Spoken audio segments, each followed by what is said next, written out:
It's official. The Elder Scrolls 6 teaser trailer from E3 2018 is now closer to Skyrim's release on 11/11/11 than it is to the current day of September 2025. And in the 7 years since Todd Howard blessed us with the biggest, announcement in gaming history, we still know almost nothing about the Elder Scrolls 6. Its setting, release date, and even its subtitle are still complete mysteries to us. Is this pre-rendered nondescript landscape High Rock? Is it Hammerfell? Is it goddamn Mexico, New York? This 14-year-long wait for a new mainline Elder Scrolls game. My fucking god, has it been that long? I was 12 years old when Skyrim first released, and now I'm 26. But regardless, this wait has been nothing short of excruciating. But at least the wait is not completely unexplainable, at least. Because as we know, Bethesda launched into Fallout 4 development right after finishing up with Skyrim, and that took a solid 4 years to make. But instead of then immediately developing a sequel to one of the best-selling video games of all time, they instead took a gamble on this massive space-themed RPG that Todd Howard swore he'd been cooking up in his head for decades. Bethesda believing in this space RPG game so much that they decided to forego the easy multi-billions of dollars that they would have made off a hypothetical earlier release of Elder Scrolls 6. Now, there's nothing wrong with a studio trying to take a gamble on a new IP or series. In fact, I'd almost always encourage studios to do this. But the problem with this Bethesda space RPG game is that it took somewhere around 8 goddamn years to make. Fallout 4 released in November of 2015, and this game didn't release until September of 2023. What the fuck were Todd and the boys doing for all that time? This game, no joke, almost took twice as long to develop as Fallout 4. And also, the game in question was goddamn Starfield, which was widely regarded as it alright. It not subtle or nuanced, but it alright. At best. And it's fucking over, Bethesda has fallen, Starfield more like Snorfield. Fucking pronouns! At worst, I cannot believe that the enduring legacy of this mainline AAA game from one of the most celebrated Western RPG developers of all time is some fat bald British guy screaming. Critics were unimpressed, and that's me being generous. And Bethesda fans have now mostly abandoned Starfield for other, bolder gaming horizons. Even old Bethesda games, funnily enough. And just quickly checking the Steam player count numbers, I see that Skyrim Special Edition has around 5 times the amount of players as Starfield. A rock-solid 20,000 players on a Wednesday afternoon, compared to Starfield's pretty meager 4,000. But what's done is done, and at least Bethesda is now fully working on TES 6. But who knows if that'll take another 8 goddamn years to complete or not, or if it'll even live up to the now monumental expectations a 14-year wait has created for the thing. And if Starfield is any indicator, it's not looking too good. So in the meantime, we're stuck with the games that we got, plus the Oblivion remake, which was a solid release that I enjoyed for sure, but it wasn't actually anything truly new. Todd's Nachos just got put in the 4K Ultra HD Unreal Engine microwave, and I'm looking for some new TES experiences, new quests, new mechanics, new features, shit I ain't never seen before, and get that ESO shit out of my face. That does not count. But luckily for me, Skyrim is probably the most modded game not literally called Gmod on Earth, and I found this mod collection, or a mod list if you will, on the Skyrim Nexus, which is one of my favorite porn websites of all time. And it's called Gate to Sovngarde, compiled by modder J Serpa for Skyrim Special Edition. And Gate to Sovngarde, which I'll be calling GTS from now on, promises to be a complete and total overhaul of Skyrim, containing over 1,800 mods, introducing brand new RPG mechanics, completely reworked skills and leveling systems, hundreds of brand new immersive custom animations, survival and stress mechanics, new quests, NPCs interactions, weapons, armors, locations, overhauled locations, and so much more, all balanced and curated with J Serpa's own mods and patches. It might as well be a brand new experience. But despite the huge amount of mods, the downloading process is very simple. So as long as you have a PC that can handle all the graphical upgrades, and a thick SSD to hold all 53 gigabytes of mods, to download this beast, just simply smash the Nexus download button, and Vortex or any other Skyrim mod manager will download it all, sort the mods into the proper order, and then all you gotta do is hit play, and you're good. The only issue is that it takes fucking forever to download and install all 1,800 plus mods. No joke, took my Ethernet connected PC around 4 to 5 hours to download it all via Vortex. And I also have the Anniversary Edition upgrade of Skyrim Special Edition, and I honestly don't remember why I purchased the Anniversary Edition. It's $20 I'll never get back, but whatever. So I needed to download Anniversary upgrade specific mods and patches for the collection, and then disable the mods that were broken thanks to this Anniversary upgrade. But once all that was settled, like 7 goddamn hours later, GTS is ready to rock. And we just launched the pre-installed Skyrim script extender to get cooking. And after a very drawn-out load time, we get to our new title screen and we start a new game. And unfortunately, we don't wake up on the funny carriage, and instead you spawn into this room full of useful starter supplies, starter gear, potions, spells, up to 3,000 septims to get you started, and a couple other loose food and clothing items. And in the center of the room is a tiny dragon standing on an altar. And here you can grab any items you want to start with. You can even select up to 3 traits from this large trait book containing a shit ton of optional role-playing traits. It's the same idea as those optional traits in New Vegas. You get build-specific bonuses that come at a cost of a debuff to some other aspect of your character, like this bookworm trait, where you'll get plus 50 to your total magicka in exchange for a 2-point slower sprint. Or this foot fetish trait, where you move 10% faster while barefoot, but putting boots on will slow you down. And merchants will also give you 25% worse prices because they're offended that your smelly dogs are out. But these traits are all just optional and are mostly here to help bolster role-playing opportunities and bonuses for those who want to be like a barefoot wood elf who only uses quarterstaffs or something. Once you've selected your traits or ignored them, you then speak to the mini dragon to choose your background. And there's a ton of options for you to choose how you want to start your GTS quest. You can start as anything from a traveler in an inn, a guild member, a criminal, a shipwreck survivor, a skooma fiend, or even the victim of a roadside mugging. You get plenty of options. And once you've settled on your character, made your beautiful dumber wife of your dreams, and selected your background, just exit through the door, and you'll begin your new life in GTS Skyrim. But now that we're in the game, let's talk about what's new about the immediate gameplay and performance, starting with performance and graphics. GTS has given Skyrim a pretty nice facelift. It's not the most stunning version of Skyrim you can make, but it gets the job done well enough. GTS strives to be as performance-friendly as possible, and for 1,850-ish mods, this thing runs very well for me on my 3070 Super at 2K resolution, and I was getting a buttery smooth 144 FPS in most places outside, and in most dungeons, but being near or inside towns and cities will give you consistent frame rate drops by around 30 to 60 FPS. And this was all rigorously benchmarked and tested through my patented Owen Kung eye test, so you can fully trust me on these numbers. But these frame drops are a-okay with me. Occasional frame rate hits are kinda just the cost of doing business with Skyrim mods, no matter what your PC specs are. And these cities have lots of new details and NPCs added to them, so they'll always run a bit slower. But overall, I have almost no complaints about the performance. This shit is sturdy. And next up is basic progression and leveling. GTS is still Skyrim at the end of the day, so you'll be doing the same old exploring, doing combat and questing to level your skills, to then level up overall, where you're then given a perk point and can raise either your magicka, stamina, or health by 10. All that good shit. But each skill tree's perks have been completely overhauled with what each perk does, the order of the skill trees, and the skill level progression required to unlock each perk, with all new perks and completely reworked perks, like those classic token increase damage by X% perks, which have been reworked into only 25 and 50% damage increases. And you'll be leveling up at a much faster rate than in base Skyrim.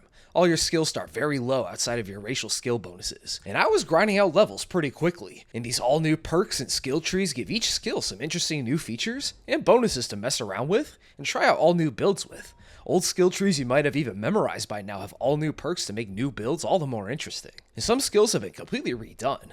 Lockpick and pickpocket have been combined and are back to being security like it was in the old Morrowind and Oblivion days. And those master level locks are now actually very difficult to open, and they require some actual investment into the security tree to crack open reliably, instead of it being a complete joke of a skill, where any bum-ass Skyrim character with just a little patience could crack open master locks without ever having to actually invest perks in a lockpick. And there are now several new types of locks added for some pretty great visual variety, but I don't think that's how a strongbox is supposed to work. And hell, I actually invested in speech skills this time, to get better prices, and to pass persuasion checks much easier, something I never did in base Skyrim, as I was trading much more often for as much gold as I could get my hands on. And GTS adds plenty of new persuasion checks to quests that makes investing in the skill actually mighty useful. I was almost forced to pay an absolute highway robbery of an entry fee to get into the College of Winterhold, before I smooth-talked Feralda into letting me in for free. And finally, to level up, you don't just lock in the level from the skill tree. You gotta hit the hay like in the previous Elder Scrolls game to lock in your level up, which, unfortunately, removes the level up healing tech where you could save your level up until you got into a hard fight, and then level up mid-fight to instantly restore all your health to full. But these are the sacrifices we make. And to level up, it's not immediately obvious, but you have to find a bed, lay down in it, wait until your character is nice and comfy under the modded blankets that suddenly appear, and then press T to wait, and then you can sleep and level up from there. And sometimes, you'll get a Morrowind-esque dream description. Huh. I wonder what that's for. But that aside, Moving on to actual gameplay. It's still more or less the same first-person Skyrim action loop that you know and maybe love.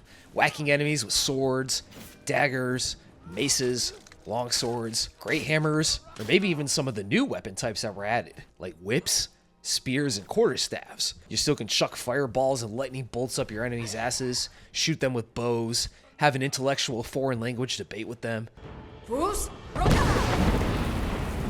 All that good stuff, but some major additions and overhauls have been made to make combat far more immersive and difficult.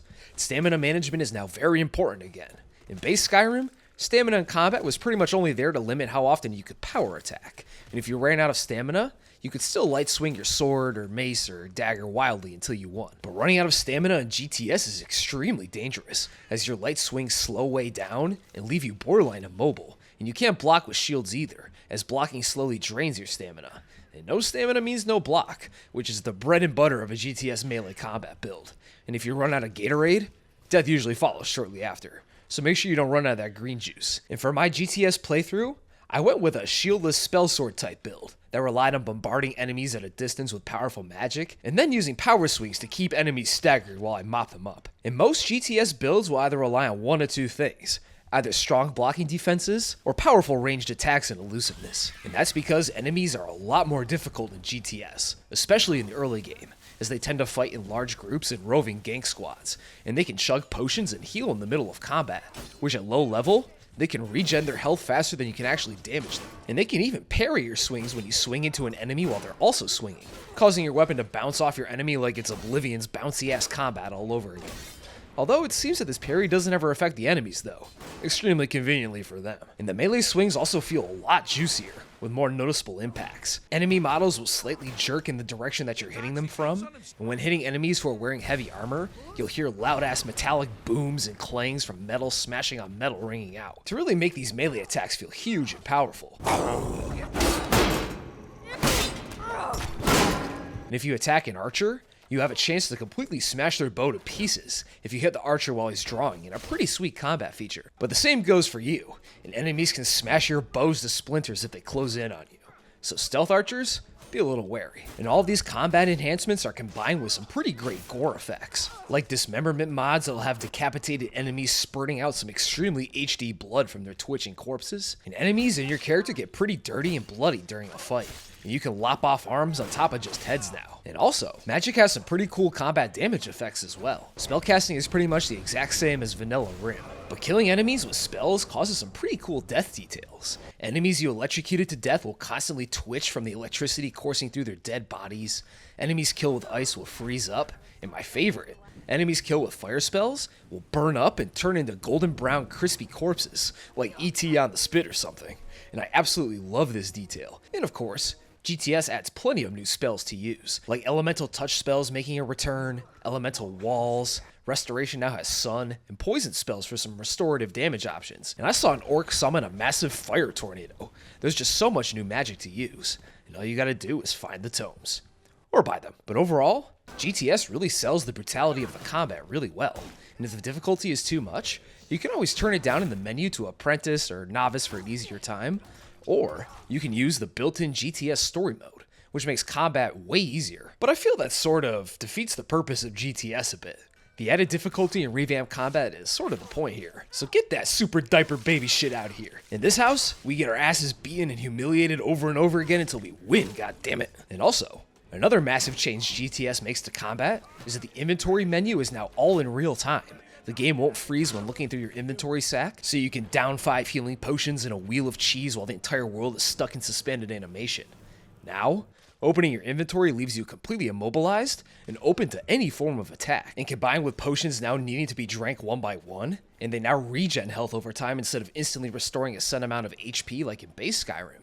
Your healing options and ability to stay alive in combat have been suddenly and severely hamstrung. And it'll take you some time to get used to this new real-time menu system and the slower potion drinking and HP recovery. Especially for a Skyrim veteran like myself who was used to the inventory being a way to completely control the flow of combat and to keep yourself alive. And I got my ass whooped plenty of times early on while adjusting to the new real-time menu and limited healing options. So get ready to use that favorites menu and tag all of your health, stamina, and magicka potions more than ever before, and get ready to learn how to best run away from an enemy over small obstacles and around corners to try and mess with their pathfinding as much as possible, where you'll be playing a game of hide and seek with the strong ass enemy trying to run you down so you can chug your potions and regen your health enough until you're ready to fight again, where you'll then probably just get 2-tapped again anyway. Magic is now extremely scary to go up against. Wizards and other nefarious spellcasters can absolutely melt you with powerful electric, fire, ice, and annoying-ass new poison magics that liquefy your internal organs with some brutal damage over time effects that had me shitting my small and large intestine out my ass.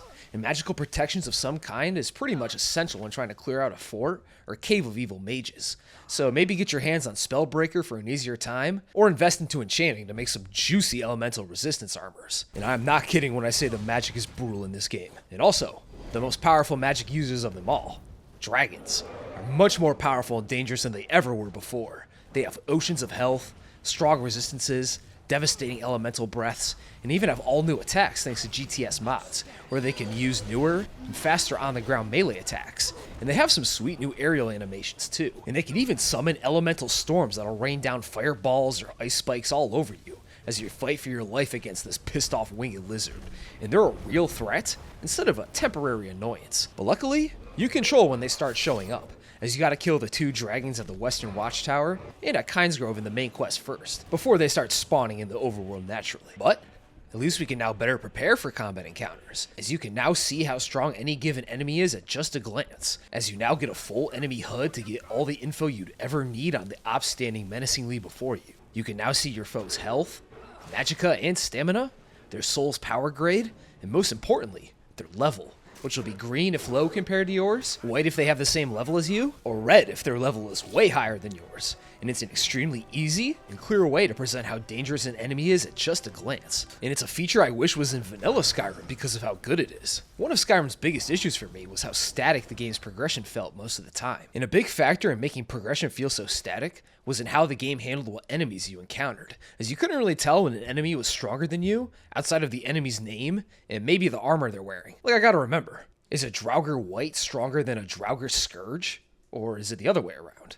Is there a functional difference between a Draugr Deathlord and a Draugr Death Overlord? Here, a quick quiz for anyone who's watching. Who's stronger, the Bandit Plunderer or the Bandit Highwayman? If you guess the Plunderer, I owe you one kiss at the Owen Kung fan meetup. But you can see the problem here. It doesn't feel like your character is progressing in power in any significant way, when anytime you actually get stronger with level ups and obtain new gear and spells, so do pretty much all the enemies, making your strength and power level feel pretty much the same after dozens of hours. But now, you can instantly tell how strong an enemy is, and when you get stronger, level up, and start easily destroying those lower level enemies who used to give you absolute hell at the beginning of your playthrough, it just feels so damn satisfying. And you can clearly see how much you've grown in power. And this is due to GTS's pretty much full removal of Skyrim's scaled enemy spawn systems. In base Skyrim, Bethesda developers wanted all of Skyrim to be open in all directions for all players to freely explore. And in order to give players this level of freedom to explore, they had to make sure players didn't run into too hard of enemies or locations that they couldn't clear out.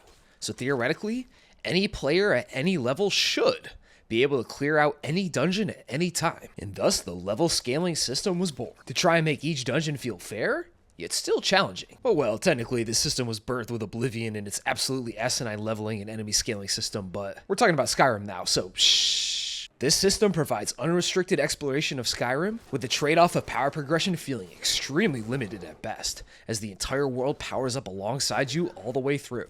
Your Dragonborn is the literal center of this digital universe. But now we're in GTS, and you're at the bottom of the ladder and gotta get it out the mud by your lonely, as most, if not all, locations have enemies that are at set levels for the entire game, with enemies usually getting more difficult the deeper you delve into these expanded and all new dungeons. Weak enemies are usually outside or near the dungeon entrance, and the farther you go into one, the stronger they get, until the end of the dungeon where a high-level boss-type enemy is waiting for you. And in the early and mid-game, you may have to leave a dungeon midway through, as the enemies may end up being too strong for you in some of the deeper sections of a dungeon, as you could be like a level 3 and run into like a level 45 bandit chief, who will have you looking like Peter after he fell down the stairs with just one swing of his warhammer. So if that happens, just bug out, level up for a bit, do other quests, get new weapons and armor, and maybe pick up a demonic mace or two, which, by the way, These Daedric weapons come with a new feature, where while wielding a Daedric weapon, the Daedric prince it belongs to won't stop yapping for some reason. I had Molech Ball whispering essentially in my ear every time I killed someone, using lines that are ripped straight from his quest. Like, it's okay. I know who the mace belongs to. This mace drip blood of the purpose. Your prize is waiting. This mace dripped with the blood of the feeble and the worthless. But anyway, if a fight is too hard, simply come back stronger to finally clear out that dungeon and kill that overleveled bitch of an enemy. And sure, it's not as immediately rewarding or as time efficient as base Skyrim, and running into a hard-ass roadblock of an enemy can be pretty deflating at times, especially when close to clearing out a dungeon fully. But it's all part of the intended GTS experience, and if a fight seems unwinnable, just come back later. And juicier. And the best part is that there's so many new quests, NPCs, and locations shoved into this thing that you'll easily find another quest or diversion to spend a few hours resolving. But speaking of traveling around, you may notice that in the beginning, you have no compass whatsoever.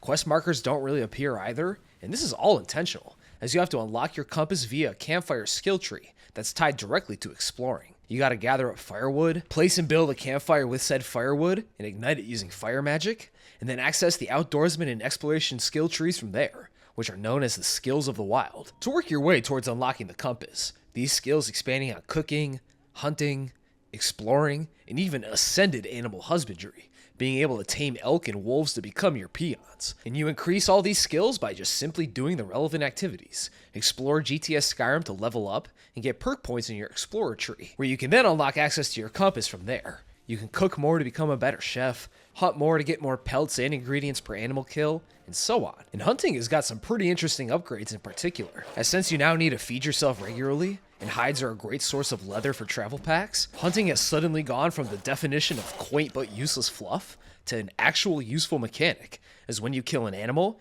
you can now skin it with your equipped dagger, leaving the animal as an extremely meaty corpse. You can then upgrade your hunting skills to get more pelts and meat per kill, which then goes to making more travel packs and food to eat. Plus, hunting animals is an easy way to grind out some early level combat skills. We all know how wimpy those Skyrim wolves are. But the most important part of these campfire skills is of course the compass, and for several hours to start, you're completely compassless. And interestingly enough, I actually really like this change as a more than decades-long Skyrim veteran. I don't know how well no compass would work out for a Skyrim noob, but for me, I've been so used to being led around by those irresistible markers. But after so much time playing Skyrim, having to now focus on my surroundings and to use my game knowledge, the actual map itself for direction, and my genius intuition to get around all the cliffs and ledges, was actually a pretty fun and interesting time, and with far more difficult enemies and new modded locations to discover. It makes Skyrim exploring feel fresh and interesting again, even 14 whole ass years later. As in GTS, you aren't entirely sure what you'll run into anymore. Maybe a new dungeon or enemy, maybe a new or overhauled settlement, an abomination. It's a whole new world out there. Farewell.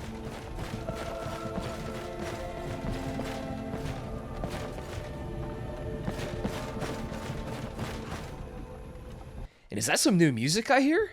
Oh yeah, GTS comes with several new tracks to listen to, and they're all pretty solid.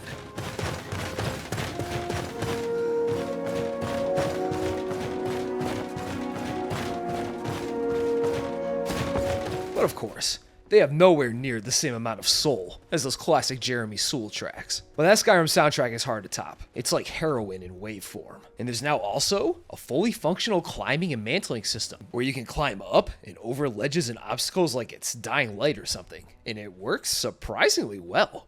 There's very little bugs, and pretty much all the geometry in the game can be climbed on, within reason. And it makes traversal a lot less annoying. And as time goes on, Skyrim seasons will change, going from warm autumn days to snow-covered wintry lands as the months pass by. And each inn has a note on the bar for the month's holidays and activities, like holidays where certain merchants will have sales or special events will take place. And it's just more ways to make GTS Skyrim feel even more alive and dynamic than ever. And seeing the cities covered in snow during the winter was such a sweet and cozy sight. And also, the map has gone from a full 3D overview of Skyrim to a more classic style paper map that looks great, don't get me wrong. But I don't know. I've always really liked the miniaturized map of the whole entire Skyrim province. It's hard to top that in my book. But at least the mods that introduce all new lands come with new paper maps of their own, and they look pretty sick. But a final note on maps and compasses. After I re-unlocked the compass, it would just at random completely disappear from my HUD for seemingly no reason. And I'm not sure if it's a bug or an intentional part of the skills of the wild mod, as reactivating the fire pit seemed to bring it back. But it's definitely odd for the compass to just blip out of existence at seemingly random. Also, you can't just fast travel from place to place at will anymore either, as you now need a travel pack item to perform a fast travel teleportation maneuver, which can either be crafted with leather, torches, and firewood, or they can be purchased from some, but not all innkeepers for around 100 gold a pack, and Windhelm's racist-ass innkeeper never seems to have any travel packs on her. Figures. Maybe you should just move along. Although for some reason, innkeepers now go to sleep late at night when they have a dozen guests chilling at the inn, making you wait until 8 AM when they get back up and go back to work. Like, get your ass up, Hulda. This is prime inn hours and you're sleeping in the guest room bed? The fuck? But at least you can turn off the innkeeper's ability to sleep using the very robust mod configuration menu that is so graciously included with this list, as you can force those bastards to never sleep again, all for your own convenience. If you can find them, that is. Turning off innkeepers sleeping in the MCM seems to make them completely vanish at night for some reason. Weird. But regardless, most other innkeepers will usually keep a stock of 1 to 3 travel packs on that you can just quickly buy if you don't feel like crafting torches and tanning hides and cutting logs, or, in a new mod feature, actually stealing logs from piles, like you're the most shameless thief on the face of Nirn, who isn't even above stealing firewood from humble villagers. But between the new placeable fire pits and the travel packs, firewood is now suddenly a super important and endlessly useful resource. And it may seem a bit annoying and time consuming at first, but forcing the player to use travel packs also forces the player to plan out their travels and be mindful of where they're going and where they've been, and to take into consideration how many packs you have, and what's the easiest way to get more packs if need be. As you could easily be forced to take a long hike after burning your last travel pack, as you travel out to some fort in the southern boonies near Riften or something. And now you gotta take a 5-minute hike back to the nearest city so you can get more travel packs, or take the Bjorlund bus to your destination. But that's your punishment for not properly preparing for travel.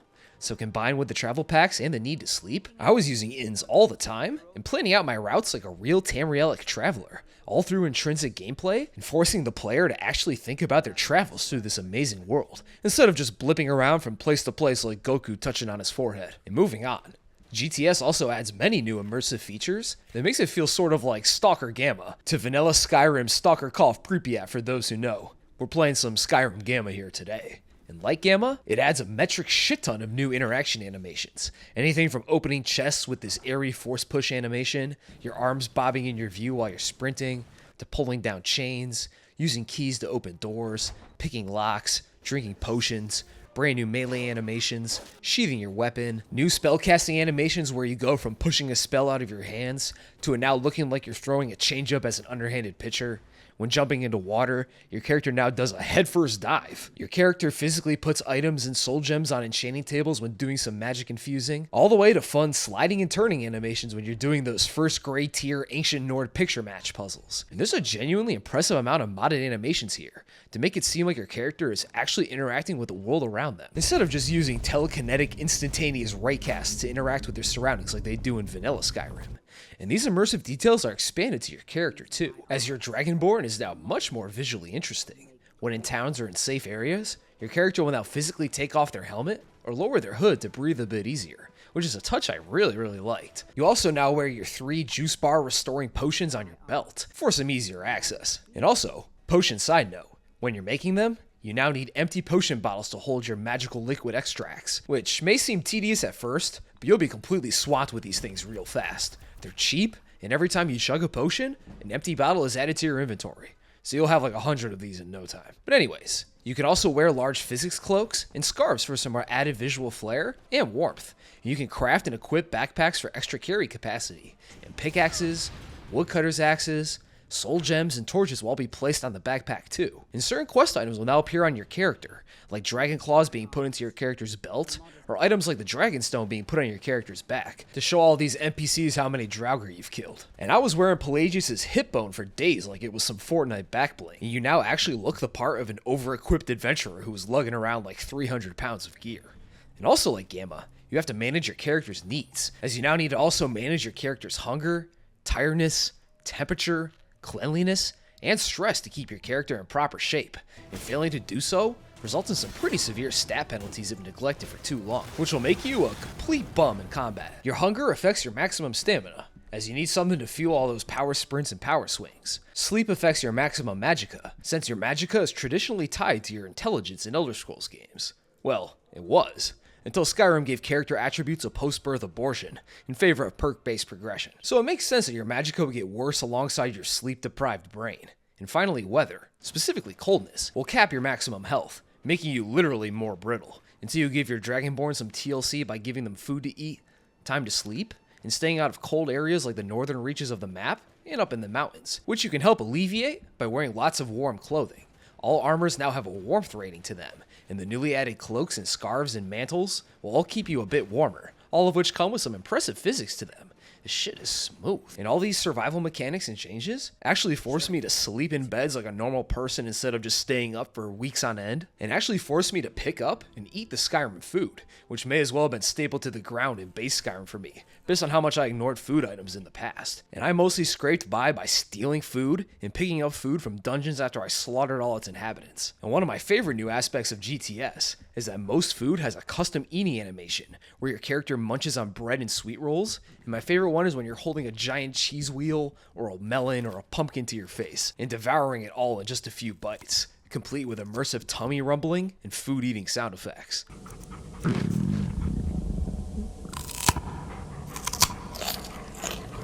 You also got to keep an eye on your combat stress levels, which builds up after taking hits and getting into fights, and combat stress can severely cripple you if you let it build up, tanking your max magicka and stamina severely, and completely stopping regeneration at critical levels. So, to de-stress from all the bloody up-close and personal killing, we have a few options. We can read books or spell tomes, as spell tomes now take several hours to study and actually learn the spells, which is based on the spell's tier and your own skill level in whatever school of magic it's in. You can munch on some sweet treats like sweet rolls and pies, you can pet animals like dogs, or the newly added cats that just mill around in cities and towns, meditate with a new Z-bound skill, pray at a shrine, or most commonly, get fucking hammered off ale, mead, and alto wines, as one alcoholic drink brings down your stress level by 1 tier, and chugging a few drinks will have you completely stress-free in no time, as if Sanguine or Bert Kreischer himself coded this mod or something. So, once you clear a dungeon, nearly get your head taken off by axe-wielding reanimated corpses, and have smashed their rotted skulls in while getting covered in their ancient blood and viscera, you might be a little stressed out by the time you're done, which is understandable, but simply shotgun some Blackbriar mead, and you'll be stress-free in no time, ready to kill again like nothing ever happened. And finally, you now need to take care of your character's cleanliness. Exploring and fighting will get you covered in dirt and blood, and if you get too dirty, NPCs will react in disgust to your filth, and merchants will treat you as well as you smell, and will jack up prices for any dirty motherfucker they come across. And you also become more susceptible to catching diseases while you're dirty. So to clean up, you need to go swimming in water to wash off the dirt, or buy or craft a new soap item, and stand in a body of water to get all bubbly to fully clean yourself. And all these features may seem like boring chores on the surface, but I found that they actually make the overall experience much more interesting and cohesive, forcing you to interact more with the world to get what you need, forcing you to eat and sleep and clean yourself, and to relax regularly, like an actual living Tamriellan, instead of the usual avatar of Shazar that you are in base Skyrim, who never needs to eat or sleep, and can mercilessly kill the massive bandit population of Skyrim without a second thought.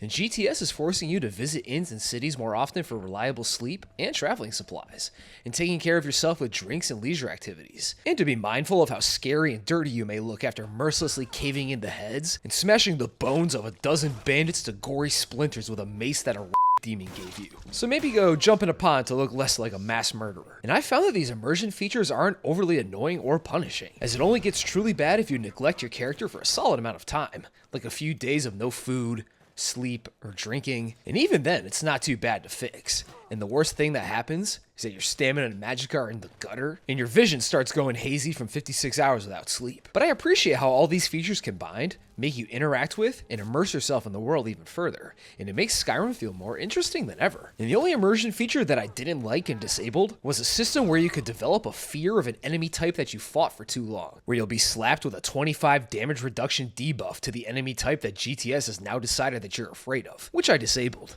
as all these immersive character management mods can be tweaked and turned on or off to your heart's content. And I disabled this feature as I thought it was a conceptually dumb one, as why would I get scared of an enemy type the more I fight and kill them? It just seemed like a needless punishment for no real logical reason.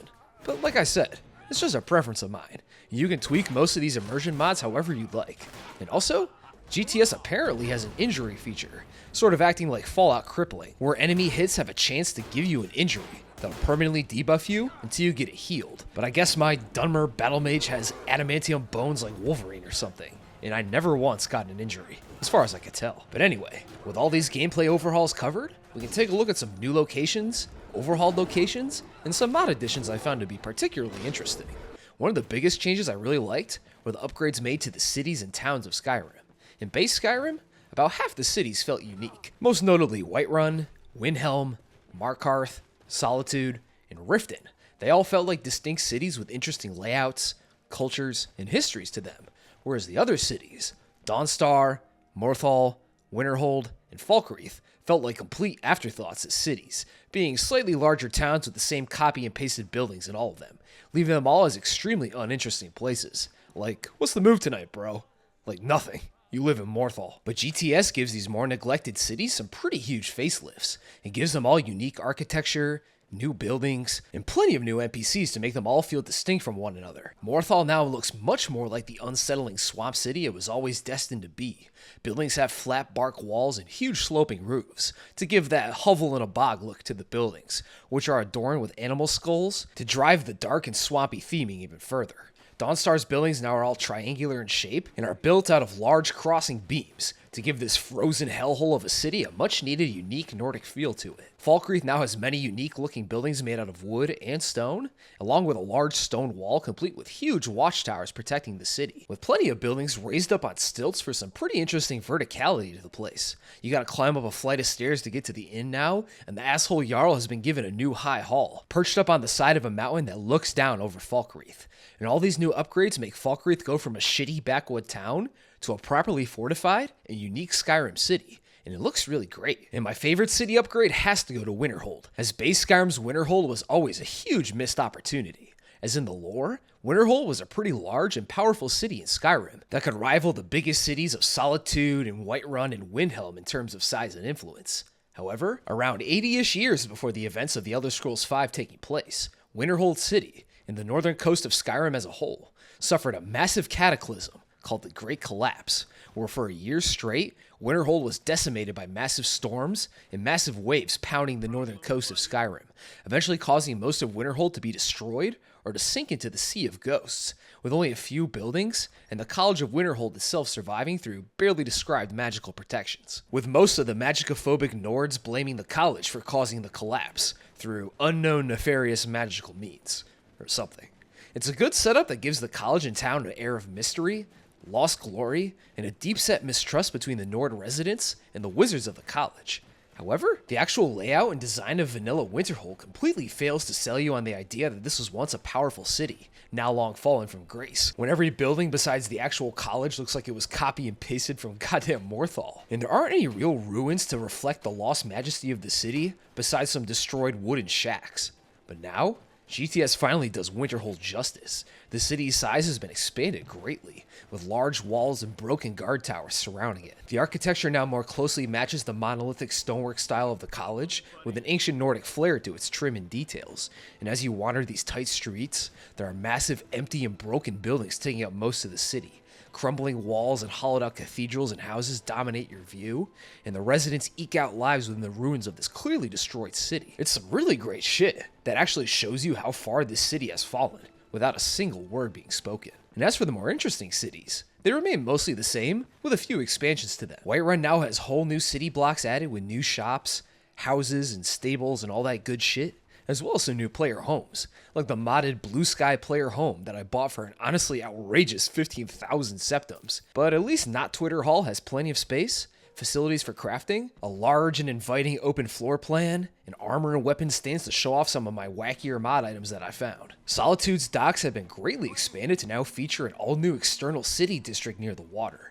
Windhelm's Grey Quarter has been given lots of new visual upgrades to make it look a lot more Dunmeri and Morrowind-esque with unique furniture and decorations. And at Markarth, We can now trade in ancient coins found in Nordic and Dwemer ruins at the Treasury House, as the COIN, or coin mod, adds ancient and alternate coins like the ancient Nord Drakkar and Dwemer Nichark coins to dungeons that need to be exchanged for real septums later on. So you can't just go into a Nordic ruin and leave like 500 septums richer because each Draugr seemed to shove a handful of septums up their dried ass cracks. An ancient bone and ash-filled burial urn seem to always have 5 to 10 septums in them for some reason, despite these ruins being built and undisturbed since before Tiber Septim even lived. But anyway, these cities all come along with plenty of small upgrades, new city locations, and enhancements that would take way too long to go over each one in detail. But these upgrades aren't just for the cities, and towns have gotten some great upgrades as well. Take Karthwasten for example. What in the base game was an extremely unremarkable mining town is now a town that was built within what looks to be the ruins of a once mighty fort, with crumbling gated walls and a ruined temple / clock tower structure in the center of town that features a massive Dark Souls reference front and center. It instantly makes Karthwasten look and feel easily twice as interesting as it used to, as we can see the ancient history of this place at just a glance, and it makes me wonder what kind of fort it once was. And maybe if I should go take a look at the UESP to see if there's any interesting lore to be found. It's again some just great stuff that I love. And the orc strongholds have been given some great visual upgrades too. They now look like proper, well-defended military forts, and are pretty impressive in size and detail. And take a gander at Kynesgrove over here, which in the base game was literally just a single lonely inn on the side of a mountain, but it's now a full-fledged religious settlement, complete with great-looking new farms, houses, an inn, and an actual sacred grove to the Nordic goddess of wind and nature, and an actual hall to worship her in, which pilgrim NPCs travel to and worship and pray at, which is tended to by actual true Nordic pantheon patriots. It's just even more great new stuff that gives much needed identity, uniqueness, and even some interesting world building to these smaller, more neglected settlements, which benefits all of Skyrim's world in GTS. And moving on to NPC interactions, GTS attempts to make Skyrim's world feel more populated and with more things to say and do to the residents of Skyrim.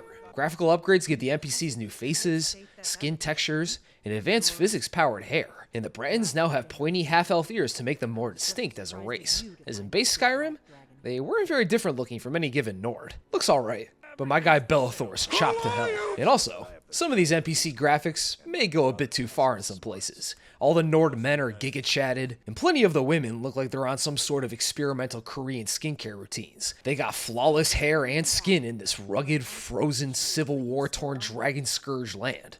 I mean, no Bjorlum should be this sexy. But it's fine. GTS is actually showing restraint when it comes to the yassification of Skyrim's NPCs. We could get way crazier, trust. And hell, GTS doesn't even have any nude mods on the list. The adult tags on the GTS page come from the gore and dismemberment mods, not any nudie mods. The perma underwear is here to stay, unless you're goon enough to change that. NPC names are also hidden until you speak to them, and they'll be labeled as, quote, Nord male or Breton female as an example, until they're spoken to, and then their names will be revealed, which is a change that I like, as it encourages players to talk to NPCs more and see what kind of wacky freaks and geeks you might meet. And when you're speaking to NPCs, there's now a custom Oblivion-esque zoom in on whoever you're yapping at. There's also a ton of new modded NPCs, anything from generic gamblers, farmers, miners, travelers, pilgrims, and drunks, quest mod NPCs. You can play card games with these NPCs, and there's even a whole new speechcraft dialogue system that if you have the proper speech perks for, you can command almost all NPCs to do something for you, like command them to follow you, you can beg them for money, trick them with a joke or jape. You expect me to believe that?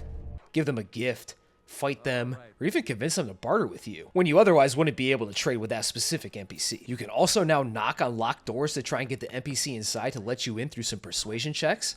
Hell, you can even peek through doors to see what's on the other side, using the shift peek mechanic. And by holding shift, you can interact with world objects right away by clicking on them, allowing you to drink wine right off a table or pet a cat or something. The guards can now be fully spoken to with expanded dialogue to ask them about city services, rumors, and their opinions on things. And they'll respond not with AI voices, thankfully, but rather, they'll respond with cut or miscellaneous / generic guard dialogue to answer certain questions, and other times, their dialogue is sentence mixed, like a YouTube poop, to get the guards to respond correctly, which was always amusing to me. I think we may have a problem in the dungeon. Lots of prisoners just disappear. Can't find a trace of them. Only the trail of blood. And as if that wasn't enough, yesterday my guards disappeared as well. Nobody saw anything useful. That's why I'm sending you. GTS tries to make each and every NPC feel like an actual individual with at least something to say or offer the player, as you're now able to chop it up with guards and NPCs who otherwise would have almost no dialogue. Interesting NPCs is also added as part of GTS, which adds over 200 new, fully voiced NPCs to Skyrim with plenty of dialogue for pretty much all of them, to try and make some of Skyrim's residents a bit more interesting and memorable. Well, at least more so than your given Brills and Sigurds of the Skyrim world. I work for Bellathor at the general goods store. With some interesting NPCs being more interesting than others.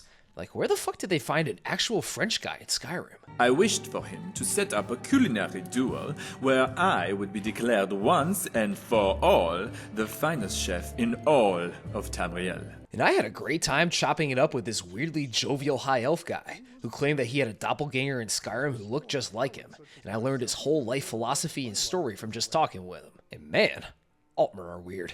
I have always wanted a seventh brother. And one interesting NPC quest had me diving into a shipwreck to retrieve a sunken ledger for some cartoonishly greedy merchant guy, only to then get roped into an investigation and a subsequent trial to help save this random guy's dad from being condemned as a murderer. We have to investigate his house and the scene of a deadly fight that broke out there. And then using your investigation's findings to cross-examine the story of the man the guy you're helping's dad got into a bloody fight with. Or you can either prove his dad's innocence and force the prosecuting asshole to drop his case if you point out the holes in his story. But if you fail to cross-examine the story, and if you don't pay attention to the crime scene, you'll get this guy's poor pops condemned to an unwinnable trial by combat. And all these new NPCs provide so many new questing rabbit holes to fall down, and you never really know what new NPCs you'll run into in these familiar places. The NPCs also try to be more reactive to your presence, like I mentioned in the cleaning and bathing mechanics section. If you haven't cleaned yourself in a while, NPCs will comment on your smell and say you look like complete shit and need to get new clothes and to take a bath. What is that stench? Next time. Reek. A little friendly advice. Take a bath. Yes, Sora? But it goes beyond just yelling at you for being stinky. NPCs will yell at you if you run into them while sprinting, and I don't think I've ever been yelled at in a racially charged manner more than in GTS. As guards will call me a shitty elf every time I sprint past them. And NPCs will also get pissed at you for waking them up from their sleep, so you can have a 3 a.m. quest conversation with them. They'll shout something like, "Why you?" or "How dare you?"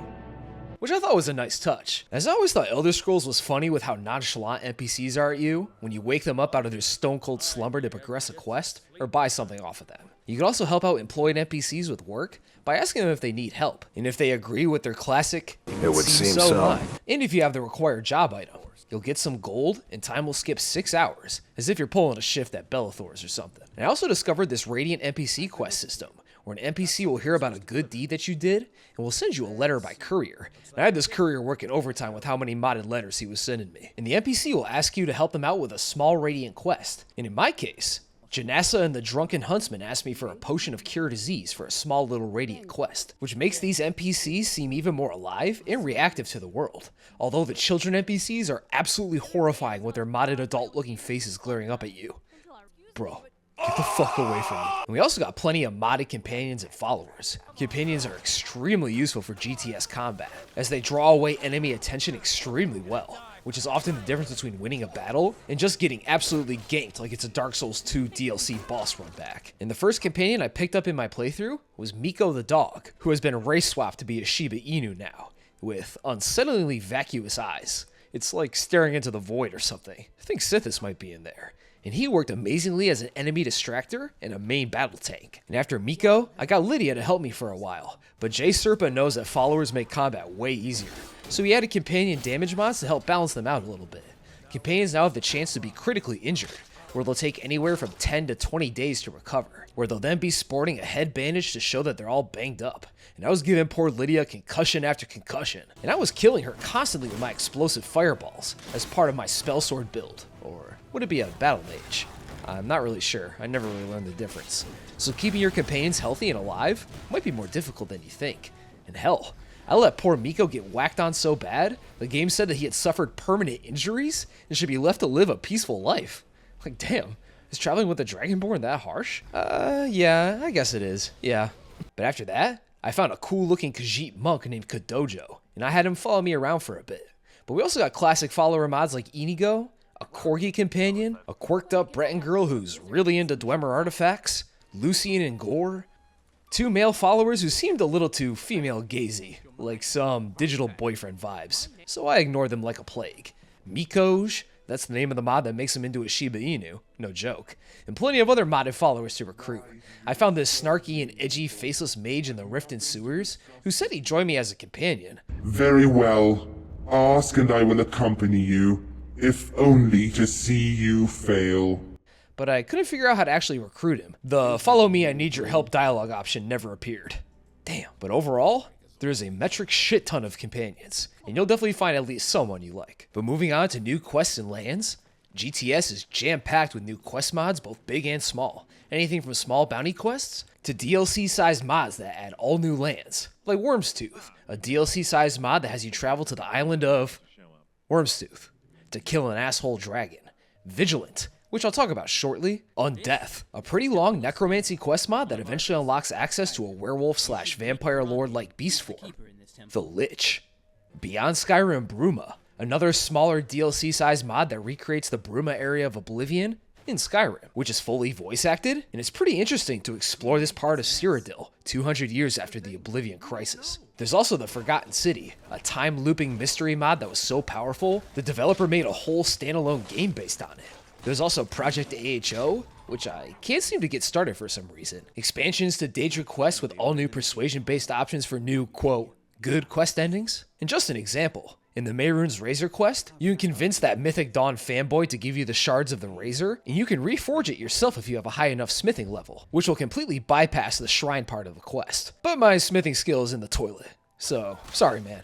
Lawbringer is included as part of this list. It's a big mod that allows you to clear out and claim bandit camps and other dungeons for certain factions that you're allied with, who will then occupy the dungeon instead of just leaving it abandoned until more bandits regrow within the dungeon after a few in-game days. And there's plenty of other shorter quest mods to take on, like the missive boards, bounty boards found in most cities where you can choose from a large list of small bounty quests to take on, anything from making deliveries, gathering resources, or of course, killing outlaw rapscallions, knaves, and other ne'er-do-wells. Interesting NPCs adds a few dozen original quests, and I ran into a pretty interesting one where I had to find 4 volumes of a book called The Paper Mirror, which was a book that could somehow predict the future and relay events as they happened just moments ago, and it had my character as the protagonist of the book.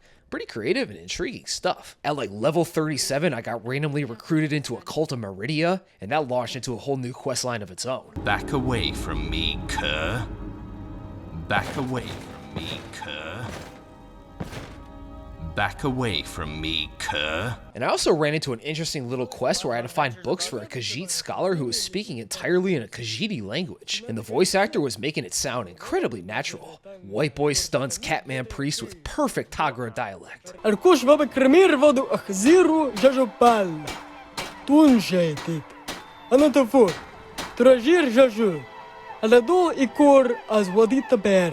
And all these quests, big and small, are all on top of base Skyrim's quests and factions, which are also enhanced and expanded upon by GTS mods in several cool and interesting ways. Since you pick your own unique start to GTS, and trying to do the classic cart intro seems to cause the game to crash for me, the main quest in Alduin's return after he got suddenly shat out of an Elder Scrolls powered time warp only happens when you want it to happen. And to start the main quest, you have to go to the peaceful, non-destroyed Helgen and ask to sleep in the best room in the inn, where the main quest will then start. But you then get to experience it from the perspective of a member of the Helgen crowd, which was absolutely insane to witness after doing that intro probably like 15 times by now. So seeing it from the new perspective was kind of surreal. And your prisoner character is replaced by a random nameless Khajiit, who I thought was going to make a daring escape and maybe show up later as a character. And that would be so cool for there to be some kind of unlucky non-Dragonborn. But unfortunately, the not Dragonborn's head just randomly explodes, even though Alduin saved him. Aw man, poor guy. But once Alduin appears, the intro plays out as usual, and you can do all your main questing as usual from there.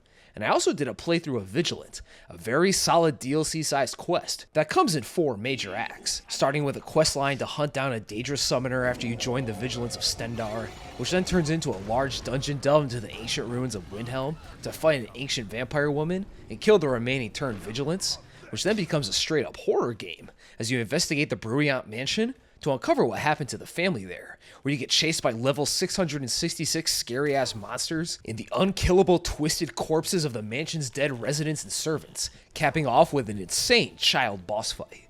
which then turns into a whole new game almost, where you fight against an extremely catty version of Molag Bal. Well, what shall it be?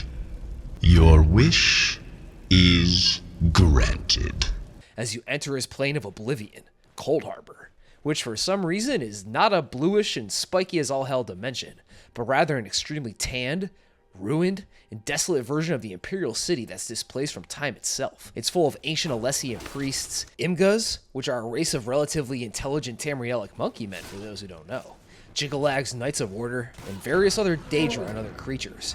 And its story is full of esoteric Elder Scrolls lore that even a TES lorehead like myself isn't too familiar with. It takes the legends of the Elysian Empire and all of Michael Kirkbride's schizoid ramblings about monkey prophets, Alessia having little cow children with a winged half-minotaur demigod beastman, a time-traveling genocidal Terminator Knight who may or may not be an avatar of the missing god Lorkhan, evil Khajiit kings, a decrepit Alessian Inquisitor who talks like Squidward.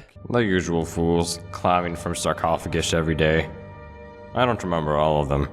No, wait. And of course, you can't forget the story about the future Emperor of Cyrodiil's dad having sex with a hill so hard that he fucking died. He thought the spirit of Saint Alessio was in the hill, you see. Many such cases. But it's not completely true to that wild Oblivion lore, and it tells its own original, non-canon story. And in fact, this whole part of the mod is just one big homage to Dark Souls. Essentially, it's an attempt to create a Souls-like game within Skyrim's engine and mechanics, complete with just straight-up copied armors from the Souls series, like Smo's big saggy titty armor, the Carrion Onion Knight armor, Solaire's armor, the Ivory King's armor, and plenty of more Dark Souls references. It's even got a Moonlight Greatsword. It's some really, really cool shit. And as a fan of both series, it's almost like it's made for me. Although, I find it's a bit overlong and a bit of a repetitive section in my opinion. Cold Harbor is mostly just endless combat, with very little dialogue or other activities, and you're completely trapped there until you kill Molag Bal and escape, which takes kind of a while. But besides that, it's overall still very enjoyable. The atmosphere is excellent, and the story is mysterious and actually pretty interesting to try and make any sense of at all. It pulls on some pretty deep Elder Scrolls lore cuts that even I had to look up, and these Dark Souls-ass bosses are actually pretty fair and balanced to fight. And there's a fuck ton of them to fight and get mod-exclusive armors and weapons from. And it comes along with some pretty insane choir music tracks that could have been ripped straight out of any Dark Souls game.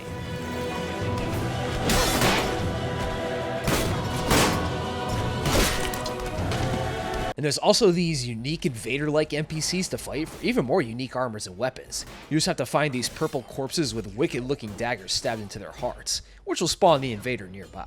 But most importantly, Cold Harbor is full of these consumable items. The mod treats them as potions, actually, that permanently increase your magicka, health, stamina, and carry weight without having to level up.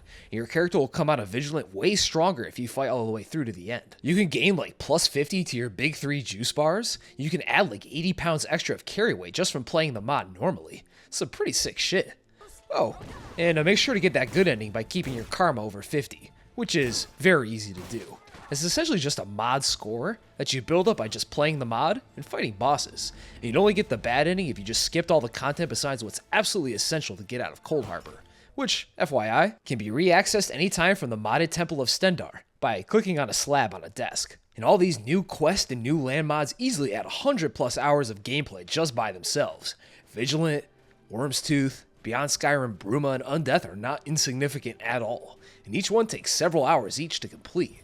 And all it's missing here is maybe the Wheels of Lol and the Legacy of the Dragonborn, which is a huge mod that adds a massive museum for you to collect almost every unique item in the game for, along with plenty of new items and quests. But I did find this super mod list on the Nexus that adds Legacy of the Dragonborn into GTS, so at least that's an unofficial option. But GTS has more than enough new content to keep you busy for literal days on end. And also, finally, in the pause menu, there's even a bestiary that records enemies that you've encountered, both vanilla and modded. Their descriptions, their weaknesses and resistances, what materials they drop, and how many you've killed. It's a great little feature to keep track of how much death you've dealt, and a great way to quickly get vital info on monsters and enemies, along with a fully functional photo mode to take glamour shots of your in-game wife or something. Now, of course, being a 1,850 mod thick load order that's built on top of a game that's not exactly known for flawless engine stability, some technical problems and crashes are going to come up, whether you like it or not. I ran into crashes to desktop, of course. However, The crashes were way less frequent than I expected for such a thick mod list, and I'd say I was crashing maybe once every 2 to 4 hours of gameplay, which for modded Skyrim is a pretty fantastic ratio, I gotta say. So crashes were barely a concern for me, and most of the bugs were pretty superficial and not too serious. There were bountiful amounts of animation bugs, my character eating despite the food failing to appear in my hands, melee animations being replaced with eating animations, NPCs teleporting around and their bodies vanishing, UI elements like enemy info bars and the compass vanishing for seemingly no reason, dead NPCs being inexplicably naked, I once had an enemy glide across the ground like a worm after I knocked him down, and plenty of other small visual bugs of NPCs floating and standing on furniture and jittering or whatever. There were of course some actual annoying bugs though, like during Sheogorath's Daedra quest, after opening a door, I got myself trapped in a house where I was shrunken to the size of a cockroach, and now moved super slowly in this massive house that I couldn't escape from. No doors worked, and the house was so big that the skybox started clipping through the damn ceiling. And the mod also introduced a key lock door to Shio's quest that I could not find the key for to save my life, so I had to console command the door open to progress. And also, like I mentioned earlier with Project AHO, I can't seem to get it to start, as I'm supposed to get a letter to start it from the innkeeper at Kynesgrove, but I can't find it anywhere in her inn, and there's no dialogue option for me to receive it. Also, dead enemy ragdoll physics are just way too aggressive. Stepping on a corpse will have you either jerk quickly around in a random direction, or you'll straight up punt the corpse away like you're fucking Matt Prater or something. And I don't know if this is a frame rate issue or what, but these corpses are just way too physically excitable, and that caused a lot of sudden, jarring movements for my character. But overall, bugs aside, is GTS a worthwhile mod list to sink another 20 to 80 to 100 to 150 or over 200 plus more hours of Skyrim into? Well, as someone who's been playing Skyrim on and off for over a decade, I'd say absolutely. As long as you have a strong enough PC and a love and patience for Skyrim modifications, GTS is a really great experience that does make Skyrim feel actually new and interesting again. And I'd recommend not reading the entire mod list front to back, at least outside of the new major mechanics and additions much at all. In order to keep the GTS experience as fresh and surprising as possible, it makes exploration and questing way more interesting when you have no idea what modded content you'll run into next. In the combat, although brutally difficult at times, especially in the beginning, which can feel extremely lethal, dangerous, and borderline masochistic at times, but above all, it's engaging and tense. These added difficulties making it all the more satisfying when you finally kill those hard-ass enemies who have been mauling your ass for hours, which are helped greatly by improved melee impacts, sound effects, animations, and gore and dismemberment mods. In the new immersive systems of hunger, sleep, warmth, stress, and cleanliness may seem like annoying chores on the surface, but they're implemented into the GTS world quite seamlessly, and forces the player to interact with and immerse themselves in the world even further, to not only survive, but thrive in this new and exciting version of Skyrim. And the best part of GTS for me is just the sheer amount of new content, locations, items, and more to experience. I've got like 50 hours into this GTS playthrough, and I feel like I'm still barely scratching the surface of all the content in this beast. GTS could easily carry you for well over 200 hours through the mods alone, if you want to do all the new content, quests, expansions, and so much more. And it isn't exactly Elder Scrolls 6, but as a standalone package, I find that GTS succeeds in making Skyrim feel dangerous, interesting, and almost brand new like 14 whole years later. It's some really great stuff from Mr. J. Serpa here. This thing must have taken so goddamn long to make, to compile the mod list, to get all the mods to play nice with each other, and then patch it with additional mods of his own, and then spend who knows how long playtesting it further to make sure the experience is decently balanced and stable. Stuffing 50 gigabytes of 1.8K mods into this 15-year-old game. It's honestly really impressive to think about. And it's completely free, as long as you have the game. A project of pure passion. And simply put, I enjoy GTS quite a bit as a whole new way to experience Skyrim. And I found it really recaptured that old Skyrim magic that made me love the game all the way back like a decade ago. I was just doing endless questing, dumping all the cool shit I found in my player home, and just seeing what I'll run into next. And 50 hours in, I'm still finding brand new interesting shit to see and do. Well done, Mr. J. Serpa. But that's all I got for you today. If you're still here, thank you very much for watching, and we will be right back with the Chinese iceberg very soon after this, and after that, who knows? I love you all. Thank you for watching yet again. Goodbye.